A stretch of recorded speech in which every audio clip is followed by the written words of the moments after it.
At the start of my depression, I began to think about what would happen if I committed suicide and how the people around me would react to my death. These thoughts became daily, and I got more and more curious about taking my own life. I started having more vivid imagery in my head about how I would end my life and where it would happen. It started to scare me with the fact that, at this point, I actually thought I wanted to die. A few months ago, I regrettably tried to end my life with a pocket knife to my throat. I don't know how, but I managed to compose myself from taking further action, and instead I put the knife down. The next day, I rang my mum telling her everything. Instead of getting the angry reaction I was expecting, she was quite calm and collective with the information I had given her. She told me she was going to ring someone about the condition I had. In a week, I was told I was on the reserve list for an organisation called CAMS. I was told that CAMS is in direct contact with the NHS and is an organisation for helping young people with mental disabilities.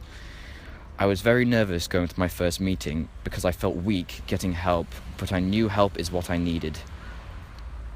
After a few sessions, I learned that I actually wasn't suicidal. Instead, I had something called intrusive obsessive thoughts. This is where you think you want to die, but the fact is you actually don't, and it's just your mind telling you to do something you really don't. After realizing this, I had a better understanding about the thoughts intruding my mind. I also got given help and tips from my counsellor at CAMS, who was specifically chosen for my mental state, so I was getting the right help. I have now been going for a few months now, and the thoughts have begun to diminish from my mind each day. It has made my life seem so much brighter, and I feel happier than I ever did before and during my mental state. Without the help from CAMS, I would still be at the lowest point of my life. Without the help from people around me, I probably wouldn't be here to enjoy what life has to give.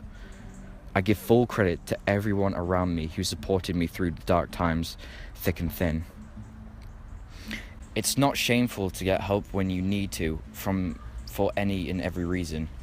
It's not too late to feel the happiness you once felt in the early stages of your life.